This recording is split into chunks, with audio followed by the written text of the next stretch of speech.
Ok, ok. Listo, señores. Miren del tema que vamos a hablar hoy.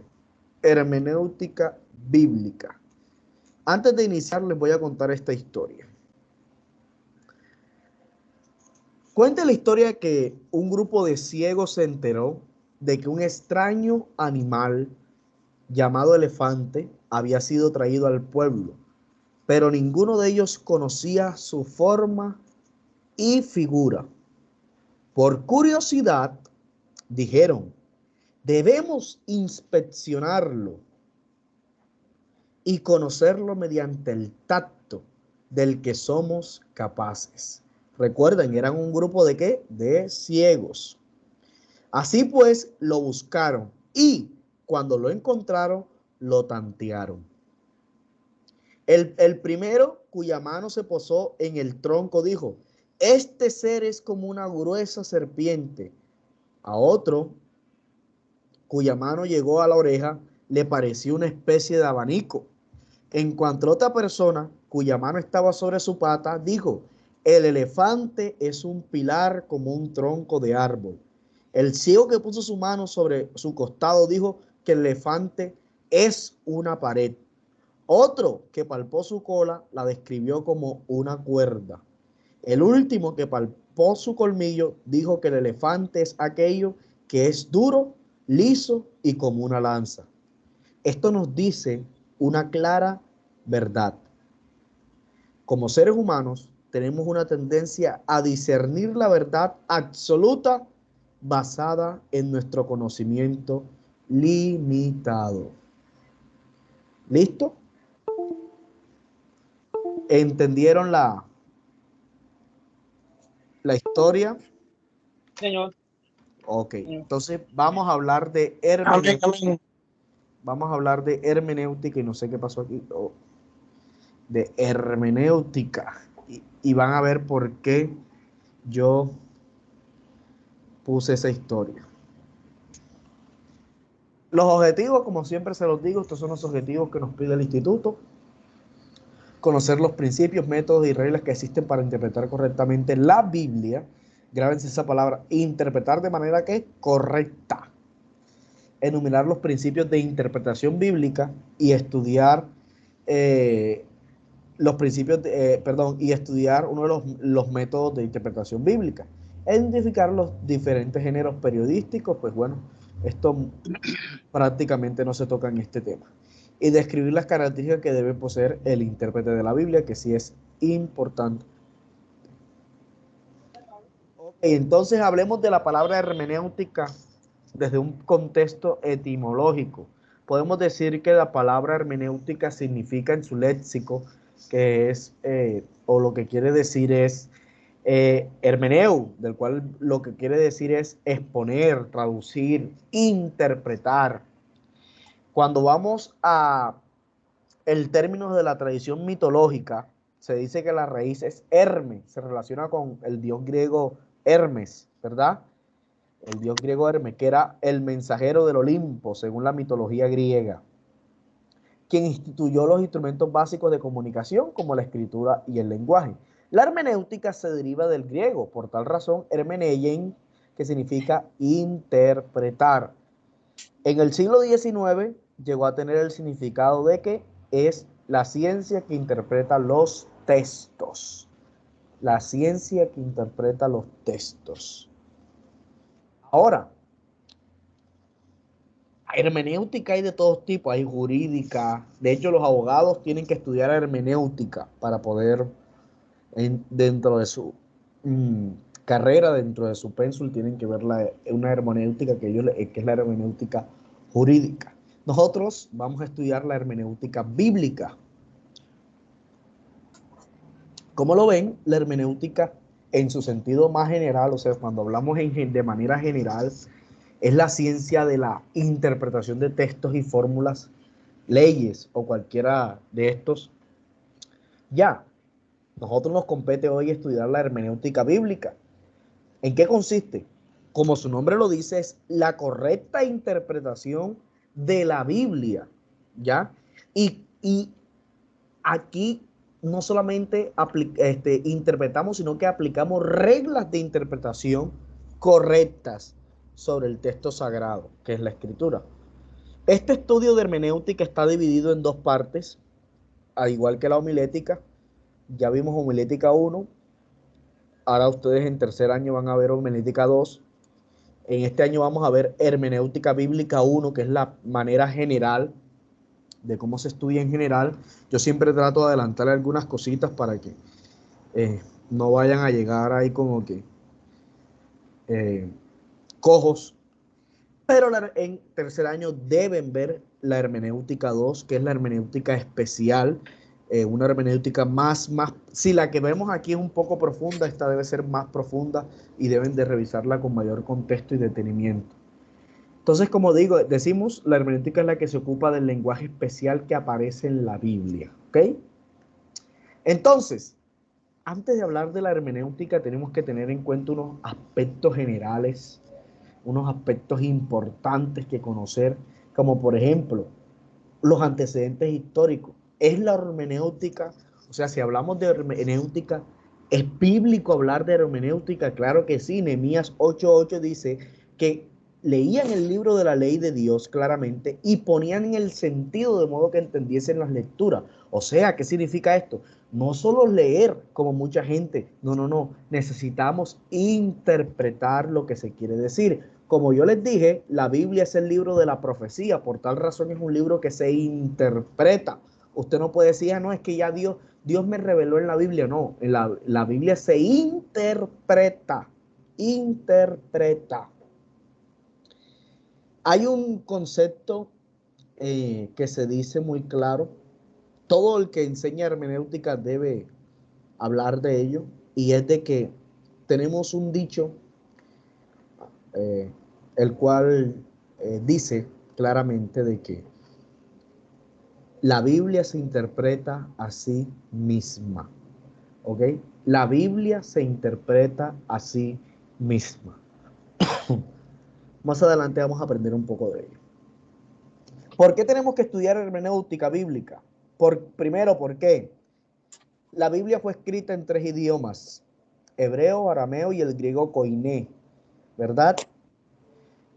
Estas lenguas son idiomas muertos. Por tal razón necesitamos tener un minucioso estudio, conocer los significados de las palabras, ¿verdad? Conocer los significados de los contextos, conocer de lo que ahí nos quieren hablar. ¿Listo? Es importante. Por eso, todo aquel que le gusta la parte de la Biblia, la enseñanza, la predicación, debe hacerse de un buen material como es los diccionarios bíblicos. No me están pagando por esto, pero bueno, les voy a recomendar 3 de los mejores diccionarios bíblicos del mundo. Estos son los 3 mejores diccionarios bíblicos del mundo. El primero, que es el Diccionario Bíblico Ilustrado de Holtzman. El segundo, que es el Diccionario Enciclopédico Bíblico Ilustrado de la editorial Cliet, muy bueno, buenísimo diccionario, pero el mejor de todos es el Holman, claro. Y como tercer lugar tenemos el Diccionario Expositivo de la Palabra del Nuevo y Antiguo Testamento de la editorial de Vines. Estos diccionarios son importantísimos. Todo aquel que quiera hacer una buena hermenéutica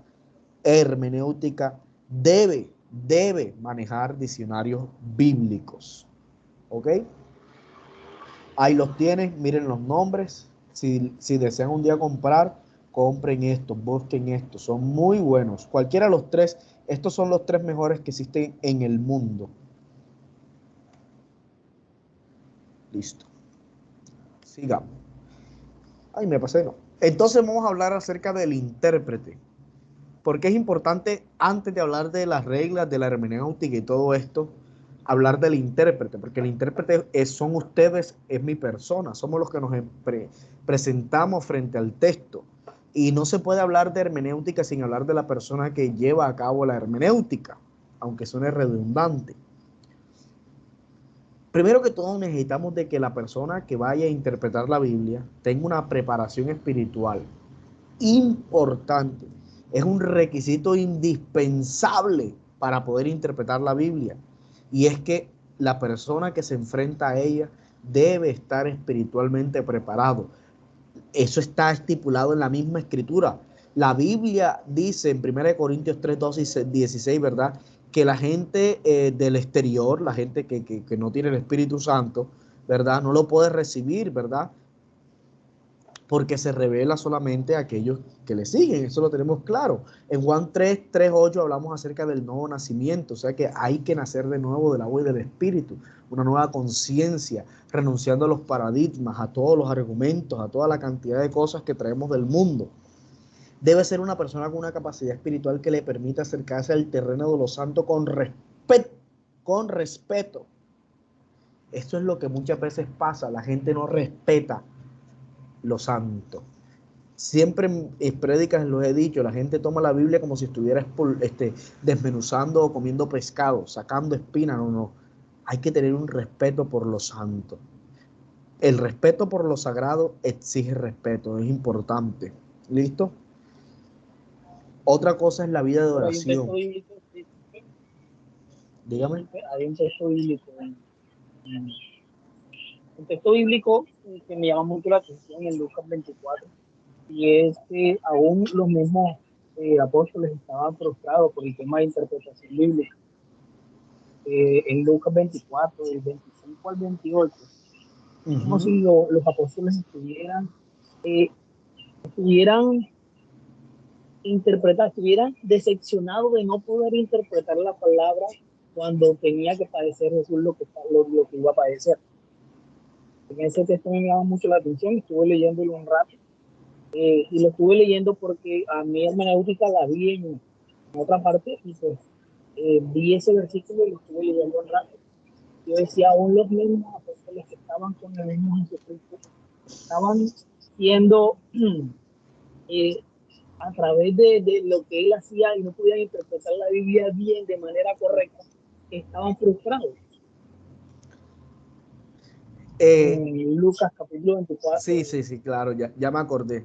Esos fueron los ángeles que lo exhortaron a los apóstoles y les dijeron que eso ya estaba escrito, que Jesús iba a resucitar y que si ellos no habían leído, lo mandaron fue como a leer otra vez la Biblia y a entender. Por Sí. eso le digo, cuando Ajá. leemos la escritura es importante poner el sentido, o sea, hay gente que lee por leer, por eso es que hay gente que no sabe de Filipenses 4:13 y ni siquiera sabe por qué se escribió Filipenses 4:13. Hay gente que repite y repite de Filipenses 4:13 y no tienen la menor idea de por qué Pablo dijo eso. Ya, no tienen la menor idea. Y ese es el grave problema. Y eso es lo que buscamos aquí, que sus prédicas sean unas prédicas que tengan un desarrollo, una consolidación, que tengan, que se note, que vea que usted preparó esa prédica. La prédica, como le digo, el predicar no es tan solo pararse y, ay, el bollón, llegué a predicar. No, no, no, no, no. Tu responsabilidad es importante. Santiago 3:1, vuelvo y se lo repito, hijitos míos, no os hagáis maestro muchos de vosotros sabiendo que recibiréis mayor castigo. Todo aquel que enseña, todo aquel que enseña, ¿verdad? Todo aquel que enseña, CDI, niño, lo que sea, todo aquel que enseña tendrá mayor castigo. ¿Por qué? Porque se supone que el maestro debe ser el más preparado, ¿ya? Por eso la Biblia dice que el discípulo no será superior a su maestro. Eso lo dice la Biblia, porque independientemente en que el discípulo crezca aún mayor, más que su maestro, ¿verdad? Nunca tendrá la experticia, la experiencia, ni dejará de ser discípulo de su maestro. Por tal razón no podrá ser mayor, porque aunque sea humanamente o financieramente o en lo que sea más grande, va a depender siempre de alguien. Por eso es que Gálatas 6, capítulo 6, si mal no estoy, dice que aquel que es enseñado haga partícipe de toda cosa buena el que lo instruye. Esa es la clave del ejercicio. Entonces, tenemos que aprender a que si usted va a predicar, tiene que mirar su vida espiritual. No se ponga a predicar lo que usted no vive ni enseña, ni convive. Mucho cuidado, ¿ya? Entonces, tenemos algo que del intérprete, la percepción. Algo que me encanta esto, y es que alguien que estudia la Biblia debe tener algo que es la percepción. a lo que le llamamos la labor investigativa del intérprete, ¿ya? Esto, ¿qué permite al intérprete? Una suspicacia, descubrir qué dice más allá del escrito, desmenuzar el escrito, descubrir lo que el autor está tratando de decir con las diferentes expresiones que aparecen en el texto. Por ejemplo, cuando nosotros leemos un texto, el intérprete tiene que tener la percepción si lo escribió triste, si lo escribió contento, si lo escribió enojado, si lo escribió, ¿cómo es que? Llorando. Si, miren todo esto, miren la capacidad, una labor investigativa, por eso lo decimos leyendo. Aquí tenemos unos ejemplos, perdón. Pablo escribió Gálatas con nostalgia. Y Primera de Corintios lo escribió con nostalgia. Y a Gálatas lo escribió regañándolo.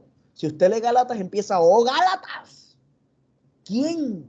Un regaño fuerte, como si estuviera alzándole la voz, imagínenselo. Oh Gálatas, ¿quién os sedujo? ¿Quién les enseñó? Que empezando por la gracia vas a terminar por la ley y tal.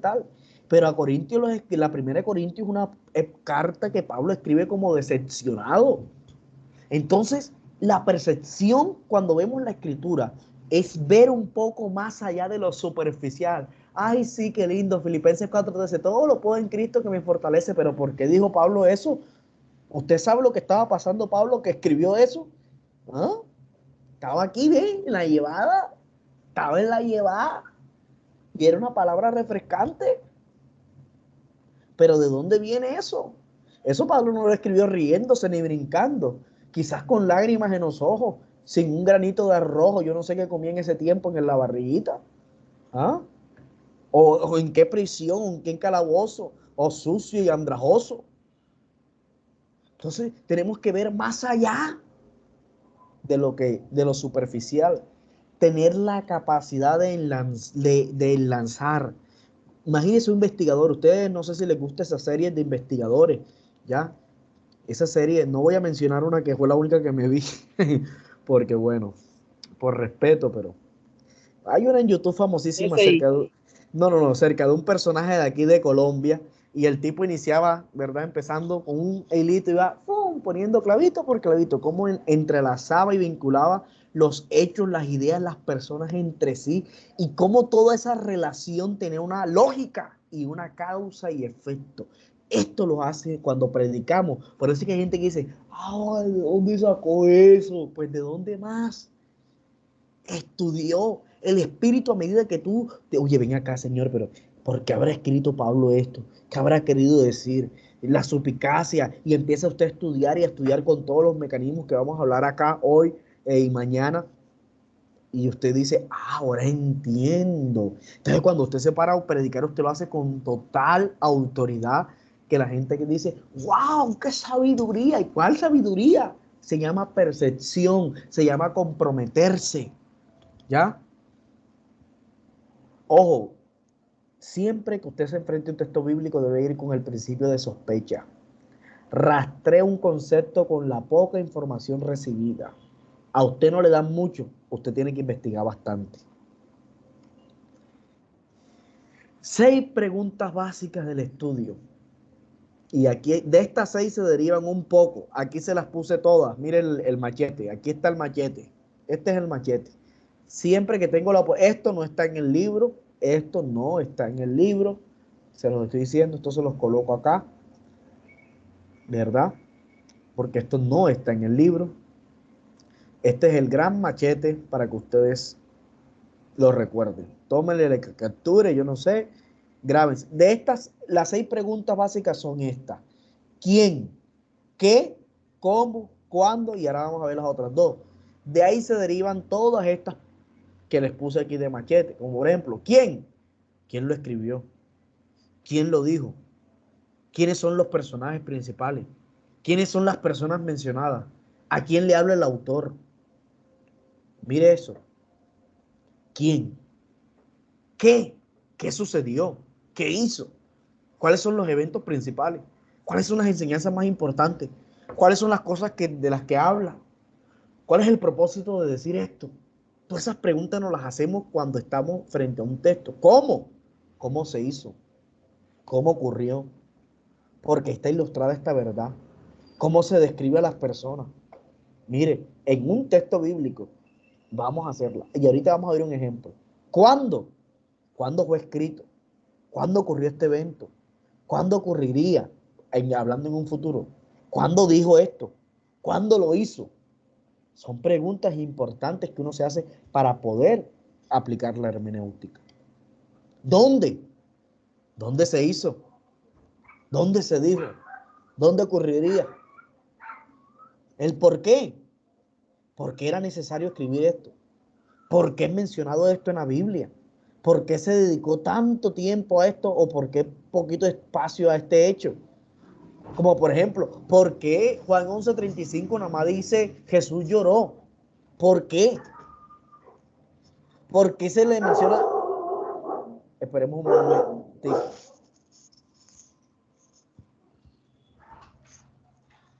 Otra cosa que podemos decir es, ¿por qué es mencionada esta referencia? ¿Por qué deberán hacer esto o aquello? Son preguntas que usted debe hacerse. Entonces, mire el ejemplo. Vamos a aplicar estas 6 preguntas. Recuerden, ¿quién? ¿Qué? ¿Cómo? ¿Cuándo? ¿Dónde? ¿Por qué? ¿Listo?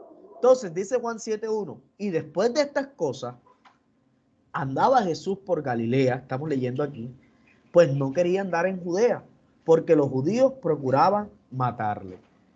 A ese texto vamos a aplicarle las 6 preguntas. ¿Quién es el que habla? El escritor del libro de Juan. ¿Qué estaban haciendo? ¿Qué dice el texto? Andaban. Yo no me voy a poner a inventar. Andaban. La Biblia se interpreta así misma. Métanse eso en la cabeza. La Biblia se interpreta así. Yo no puedo ponerle lo que no está. Andaban. Yo le hago la pregunta al texto y el texto me lo va a decir. ¿Ya? ¿Dónde andaban? Aquí dice, por Galilea, pues no quería estar en Judea. ¿Dónde está eso? Mire, pues no querían andar en Judea. Por Galilea, pues no querían andar en Judea. ¿Cuándo ocurrió esto? Después de estas cosas. Aquí dice, y después de estas cosas. Ahí lo dice clarito. ¿Qué cosa? Las que se mencionan en los versículos anteriores. Ya, no hay más nada ahí. No podemos decir más nada ahí. ¿Alguna pregunta al respecto?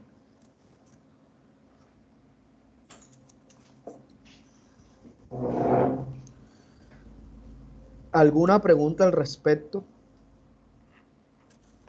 Faltó el cómo. 1, 2, 3, 4, 5, 6. Bueno, sí, Es que tal está vez puede repetido ser. 2 veces. Bueno, Faltó el cómo. pero yo lo que quiero es que hagan el ejercicio de preguntarle siempre al texto esto. ¿Ya? ¿Alguna vez le han preguntado al texto Pastor, bíblico pastor, de esa manera? disculpe que lo interrumpa otra vez. Que Ajá. interrumpa que lo que pasa es que a veces hay textos de que no van a caber todas las 6 preguntas, como la que está viendo ahora. El cómo ahí no cabe. Bueno, no cabría el cómo, pero en su Pero mayoría sí. tocaría buscarse. Sí, sí, a veces no se le puede hacer todas las preguntas. A veces hay que hacerle preguntas que estén relacionadas con el texto. Por eso están aquí, mire, vea. Porque no todas Por las eso preguntas. yo aquí les hice la copia. Estas son como las 6 generales y estas son como las copias. Porque muchas veces no me dice un por qué, el por qué, pero sí me dice, pero puedo preguntarme por qué es mencionado esto en la Biblia. ¿Ya? Entonces hacerme la pregunta a mí. ¿Ya? ¿Sí me hago entender? Sí, señor. Ok, listo, bueno. Entonces, claros en esa parte. Necesito que vayan aterrizando en esto para que entiendan. Ay, la objetivo. Miren esta imagen que yo coloqué aquí, que me encantó. ¿Sí la entienden? ¿Logran percibirla? ¿Qué opinión les deja esa imagen?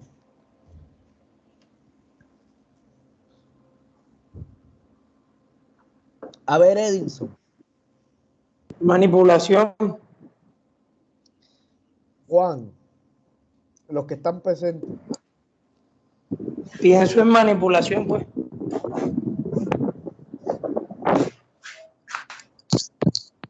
Cambiar la mentalidad. Es que ni siquiera los dejan pensar. Hay lugares así. Bienvenidos a la iglesia, hermano. Usted no va a necesitar esto. Y le sacan, ¿qué? El cerebro. ¿Ya? Se los sacan y se los lavan. No tienen derecho a pensar, a cuestionar. A pensar ni nada, a tragar entero en pocas palabras. Exactamente. Eso es así y así es, y porque lo dijo Perencejo y Perencejo es Perencejo. ¿Ya? Entonces, le permite al intérprete, cuando el intérprete es objetivo, le permite evitar caer en la manipulación del texto. Hay mucha gente que manipula el texto, ya lo manipula, hermano, a su conveniencia. Se debe evitar. Cuando nosotros estudiamos la Biblia debemos ser muy objetivos. Voy a hablar poco de esto porque más adelante vamos a enfocarnos mucho más acerca de la objetividad, pero quiero que entiendan que existen dos corrientes que practican esto, que es la racionalista, ¿verdad? Que es la negación de lo histórico por carácter, la narración como mito, o sea, todo para ellos es un mito, es un mito, es un mito y esas cosas. Y lo dogmático, ya ustedes saben lo que es un dogma, yo se los enseñé el año pasado, que lo que busca es favorezca su cuerpo dogmático, ¿ya? Como por ejemplo en la guerra espiritual, que mucha gente busca textos que no tienen nada que ver con eso, pero para ellos es eso, o la mal llamada teología de la prosperidad, que utilizan textos simplemente para explicar su dogma, que están fuera de contextos y no somos objetivos.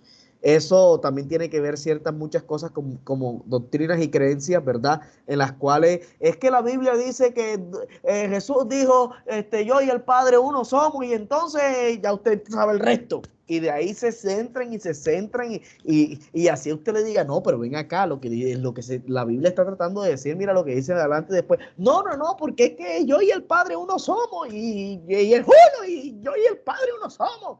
Y su dogma está más allá que la objetividad.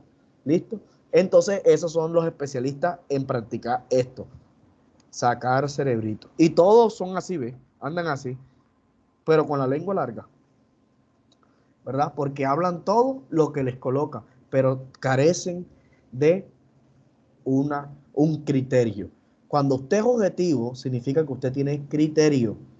¿Listo? Es importante de que uno como predicador tenga criterio. Y el criterio se desarrolla con el estudio, con la formación. Y a esto nos vamos a la parte, y es que la interpretación es privada. El principio de la interpretación bíblica está basado en el libre examen de cada persona. O sea, usted puede leer la Biblia e interpretarla de una manera personal, valga la redundancia, claro que sí.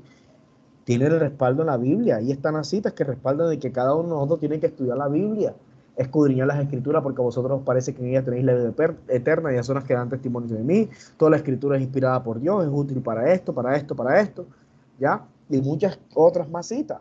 Pero, cuando Lutero sacó las 95 tesis, ¿verdad?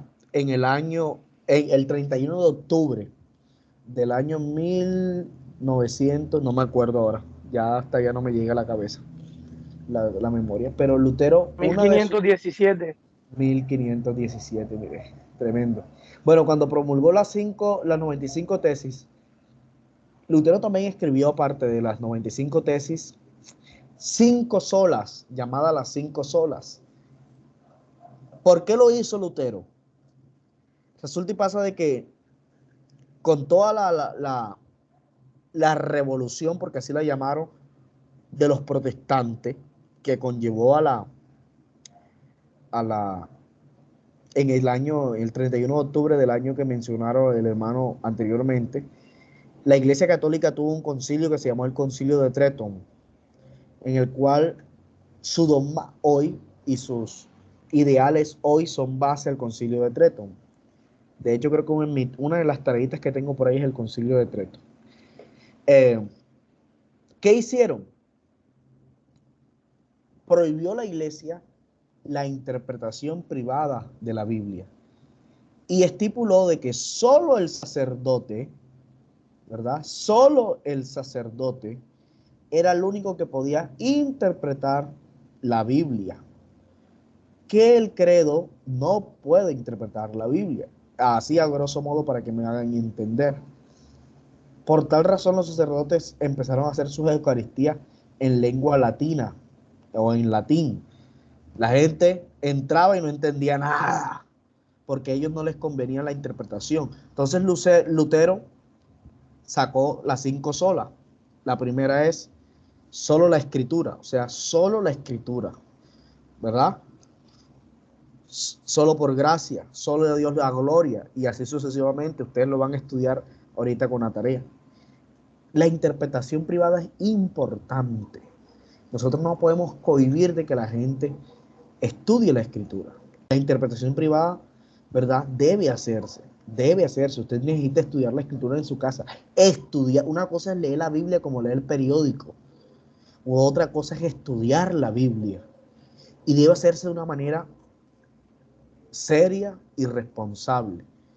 Uno de los peligros de la interpretación privada es que la Biblia, cuando está en manos de gente que no tiene una preparación teológica o que no tiene una formación ni discipulado ni nada, puede presentarse para interpretaciones totalmente erróneas y distorsionadas, que es lo que pasa hoy en día.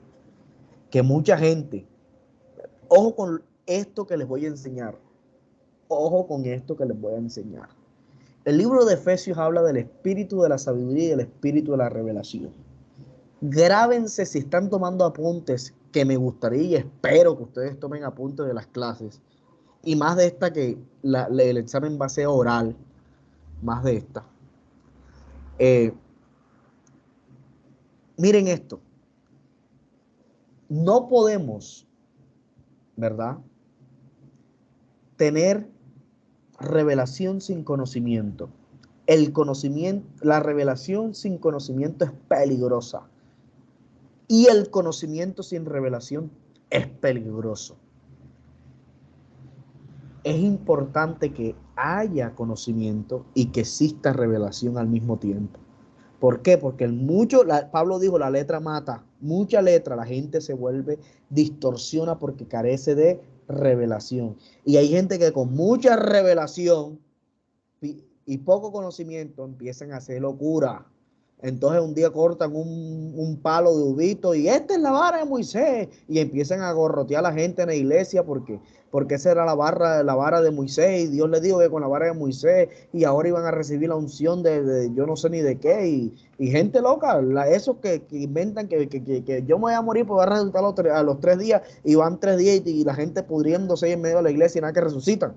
O lo que pasó en el Atlántico hace días, que Jesucristo venía y vendieron y revendieron y nada. Eso es lo que sucede, ¿verdad? Sí, usted tiene que interpretar la Biblia de manera privada, pero ojo con lo que está haciendo. La interpretación bíblica debe hacerse con conocimiento, con prudencia. Y vuelvo y se lo repito, revelación sin conocimiento es peligrosa y conocimiento sin revelación es igualmente peligrosa. Esto es una balanza. Miren aquí. Me encantó esta imagen. Los objetivos y los subjetivos. Dependiendo de dónde veas las cosas, la percepción de la realidad puede ser muy distinta. El de aquí a la derecha, bueno, la derecha mía, no sé, ve 3. Y si yo hago así, yo estoy viendo 3, ¿verdad? Tienes razón. Pero cuando yo hago así el de la izquierda, 4. Yo también ahí veo 4. Me encantó esa imagen. Lo objetivo y lo subjetivo. Importantísimo. Y aquí vamos a este parámetro, que es lo que vamos a enseñar hoy. Como mañana vamos a continuar, pero tengo que enseñarles esta parte, que es exégesis versus la eisegesis. ¿Ok? Préstenme mucha atención, que esta es la clave de la interpretación bíblica. Perdonen por tanta letra en las diapositivas, créanme, pero es que esto es nuevo para mí, dar las clases así. Estoy tratando de moldearme y de tratar de colocar lo más posible que ustedes me entiendan. En esta imagen tenemos a la eisegesis, ¿verdad? Aquí está el predicador leyendo Génesis capítulo 1, ¿ya? ¿Y qué dice él? Este es eisegesis. Voy a explicarle la imagen. Él dice, ¿qué dice? En el principio creó Dios los cielos y la tierra. Entonces él está leyendo Génesis capítulo 1 y él dice que no, que cómo así que un día, no. ¿Quién dijo que un día? Eso eran millones de años. ¿De dónde sacó eso? No tengo ni la menor idea. Esto es la eisegesis. Este predicador está haciendo exégesis. Dice, fue un día, fueron en días, en 7 días. La Biblia lo dice, tal cual. Entonces, ¿qué tiene que ver esto? Eisegesis, exégesis. Grábense esto porque a partir de ahora vamos a hablar y cuando yo esté revisando sus escritos, le voy a decir, oye, pero esa exégesis que hiciste está mala, parece más una eisegesis que una exégesis. Y usted me tiene que entender en el idioma que estamos hablando. Decimos que exégesis, grábenselo así. Vamos a, antes de ir a todo el contexto y a todas las definiciones teológicas y esto, grábenselo así. Exégesis se refiere a la parte objetiva, eisegesis se refiere a lo subjetivo. Cuando yo hago una exégesis, lo que intento oír la palabra como debieran haberla oído los destinatarios originales, para hallar la intención original de las palabras de la Biblia. ¿Qué significa? Esencia misma de lo que está escrito. En cambio, cuando yo hago una eisegesis, lo que hago es que introduzco mis propias ideas de manera subjetiva. Ya voy con una predisposición al texto. Es que para mí dice eso y es eso y es eso. Y aunque diga ahí azul, no, eso es verde y es verde y es verde. Eso se llama eisegesis. Me he hecho entender.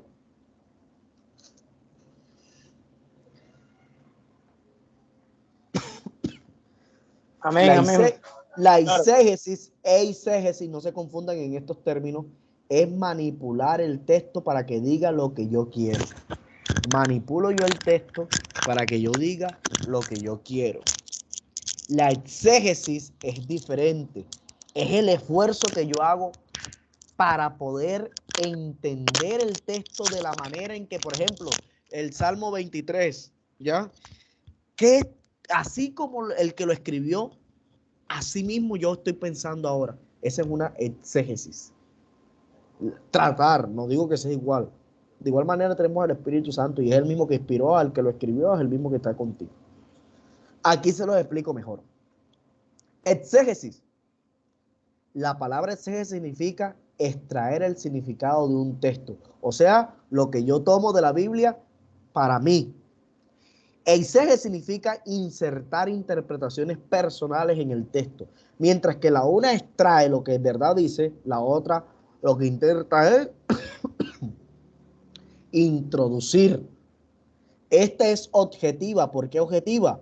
Cuando yo hablo objetivamente, hablo general. Que la Biblia habla de la fornicación y la fornicación es pecado. Entonces yo no voy a acomodar esto como hacen muchas iglesias. No, hermano, es que no, la Biblia dice no embriaguéis con vino. Bueno, es que la Biblia dice no embriaguéis. Tómese un trago, después que no se embriague, vaya y venga. Eso se llama eisegesis. Está haciendo una eisegesis. Estoy insertando una interpretación según lo que yo quiero, una manera subjetiva, mas no estoy haciendo objetivo en lo que estoy predicando. Y ese es el grave error de muchos predicadores cuando se enfrentan a un texto bíblico, ¿verdad? Que introducen sus pensamientos, sus dogmas, sus credos y sus cosas y quieren que la Biblia les justifique lo que ellos tienen en su cabeza, ¿verdad? Pero no quieren que su cabeza sea transformada con lo que dice la Biblia, que es lo que busca la exégesis. ¿Me hago entender en esta parte? Usted analice muchas prédicas y se dará cuenta. A usted dirá, uy, qué mala exégesis. Uy, qué mala exégesis. Uy, hizo una exégesis. Usted piensa ya. Ok. Otra pregunta, que disculpe. Tranquilo, si para eso estamos aquí.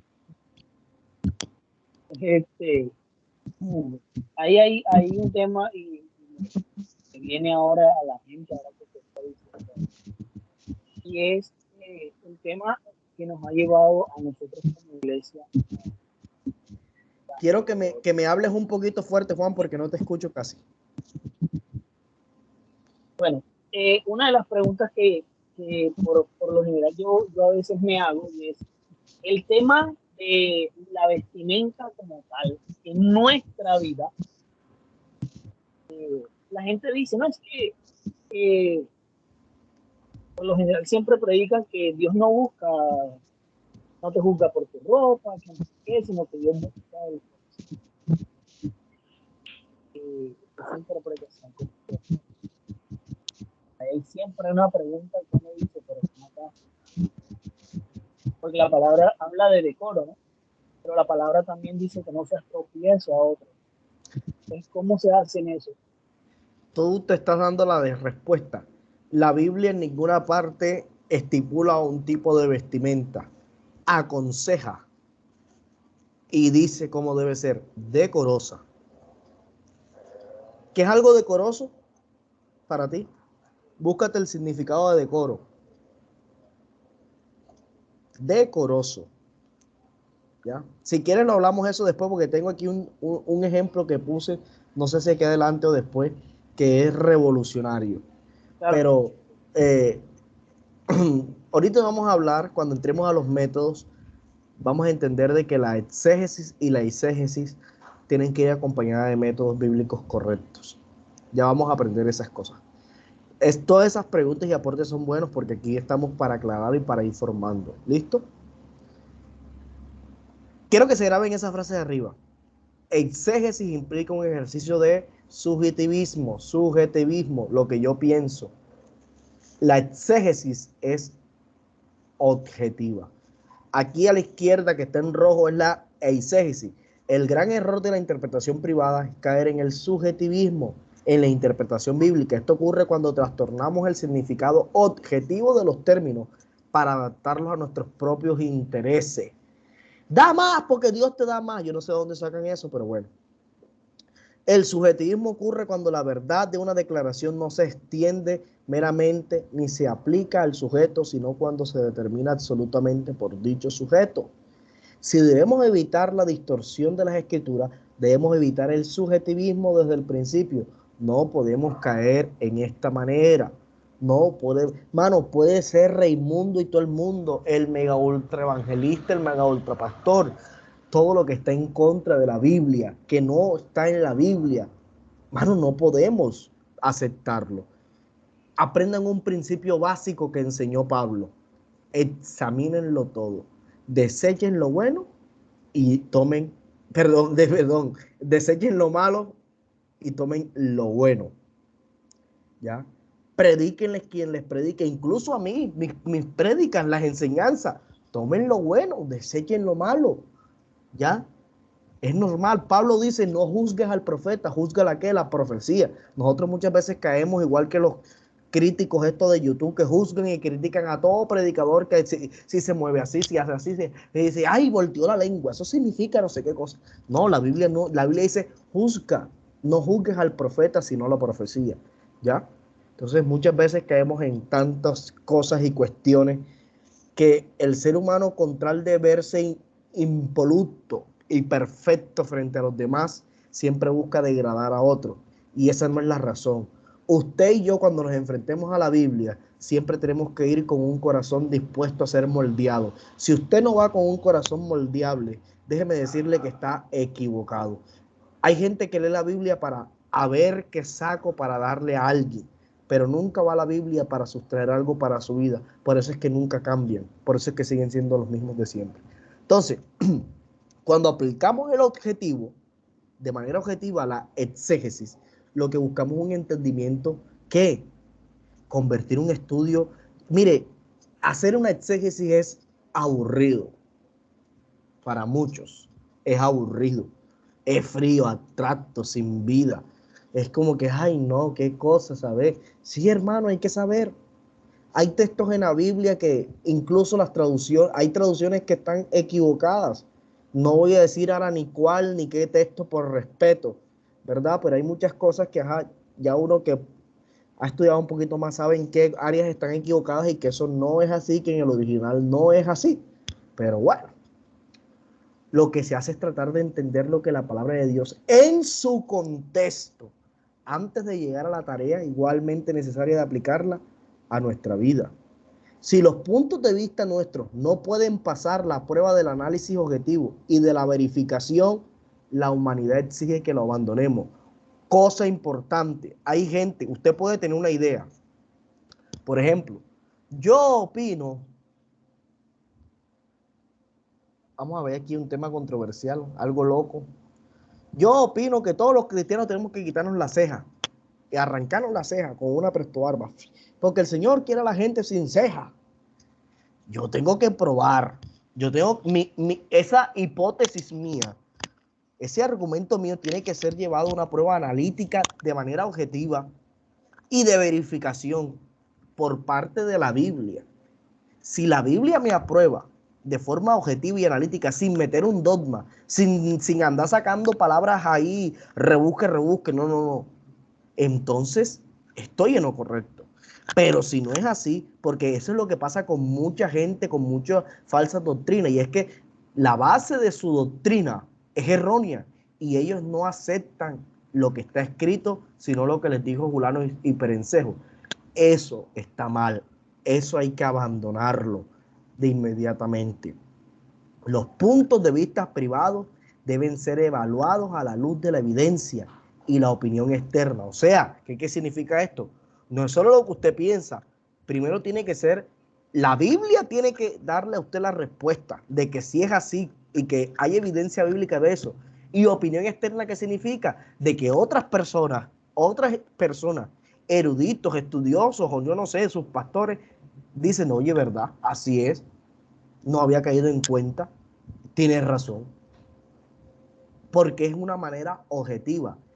De hecho, en Israel había una ley, la cual consistía en que para que una persona pudiera ser juzgada o culpada de algo, tenían que haber mínimo 2 testigos. Si había un testigo, no pasaba nada. Pero si ya 2 personas afirmaban el mismo hecho, el hecho se daba por hecho, aunque suene redundante. Y hoy en día nosotros carecemos de esto. Hay gente que tiene sus propias ideas y prefiere irse de la iglesia porque no se le aceptan las locuras que se hacen en la cabeza, que pareciera que fueran directores de Hollywood. Ay, ya vamos casi terminando para continuar mañana, mis hermanos. En resumen, se puede decir que el intérprete de la Biblia debe ser nacido de nuevo. Nacido de nuevo. Usted no puede venirme a interpretar la Biblia aquí sin ser nacido de nuevo. ¿Por qué? Porque hay gente en el mundo que va a decir, Jesús tomó vino. ¿Dónde dice en la Biblia que Jesús tomó vino? Y por eso es que hay muchas iglesias hoy que, vea mi hermano, van a la fiesta, no con dos, nada más 2 porque no me puedo embriagar. Jesús tomó 2 nada más. Y se pegan sus 2. No han nacido de nuevo. Esa carne, eso, como dirían los dominicanos, son una chuleta andante. Eso todavía está a 3/4. Ahí. Controlado por el Espíritu Santo. La Biblia dice que el Espíritu Santo nos conduce a toda verdad. El Espíritu Santo no te lleva a mentira. De oración. Es importante la oración. Conocedor de las reglas de interpretación. Por eso es que usted está aquí en este curso. Conocedor del lenguaje, la historia y la teología que aparece en la Biblia, que es lo que la gente no tiene en cuenta al momento de inventarse tantas locuras. Hay gente que da por hecho cosas, ¿verdad? Y no conoce historia. Para usted afirmar algo, usted dice, no sé por qué Pablo dijo lo de los hombres, que es algo que es un debate intensamente, que no voy a mencionarlo, pero no voy a entrar en detalles. Pablo dijo, la naturaleza misma nos ha enseñado que le es vergonzoso al hombre usar el cabello largo. Usted ve gente que dice, Dios, la Biblia dice que el Señor dijo que el hombre no puede usar el cabello largo. No, señor. Está equivocado. Totalmente. La Biblia no dice así. Pablo habló claramente y dijo la naturaleza, pero le estaba hablando a quién? A los corintios. ¿Quiénes eran los corintios? ¿De dónde vinieron los corintios? ¿Cuáles eran los costumbres de los corintios?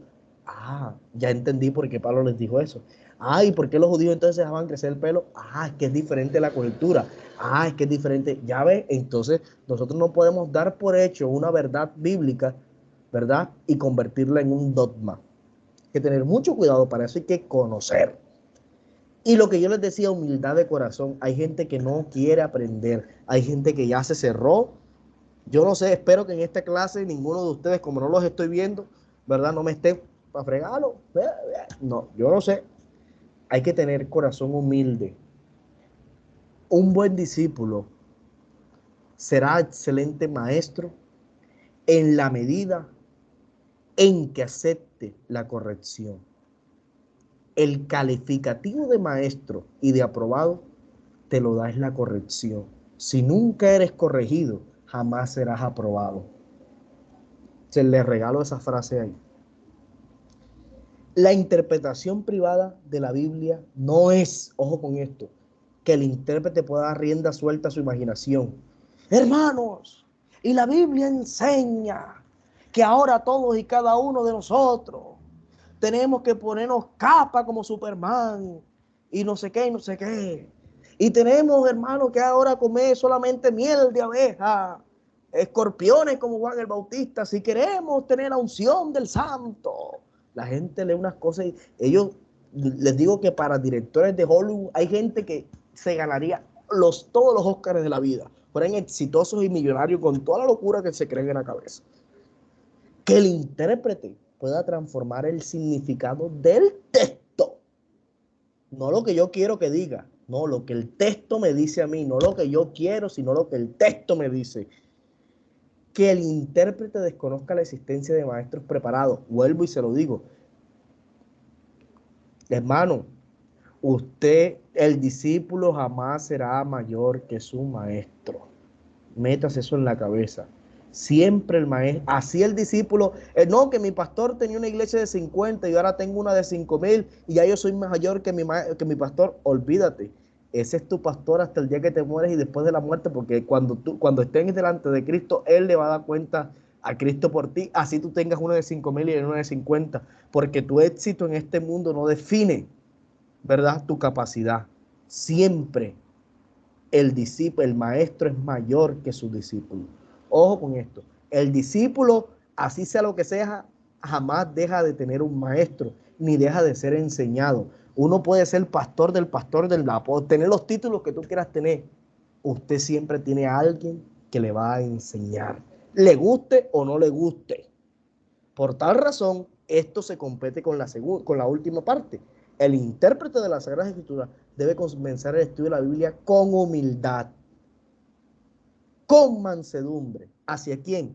Hacia Dios y hacia los hombres. Esto no, las relaciones verticales se horizontalizan. Bueno, se hacen horizontales. Una relación vertical implica yo con Dios, pero una relación vertical significa yo con Dios, y una horizontal yo con los hombres, con mi hermano. ¿Listo? Esa es la regla. Este es el método. Por eso la cruz era así, ¿ya? Porque habla de una conexión con Dios, pero también con mis semejantes.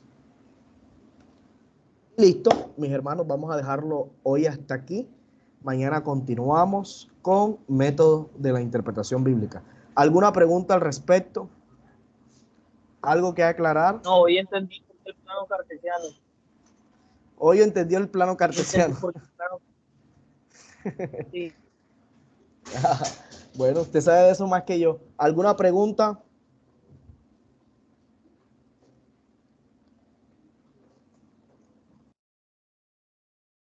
¿Todo claro, mis hermanos?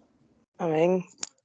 Bueno, entonces voy a dejar el de tema, grabar. el tema de Juan lo van a hablar ustedes dos o lo van a hablar. Voy a terminar de grabar. Deme un segundo, mi hermano.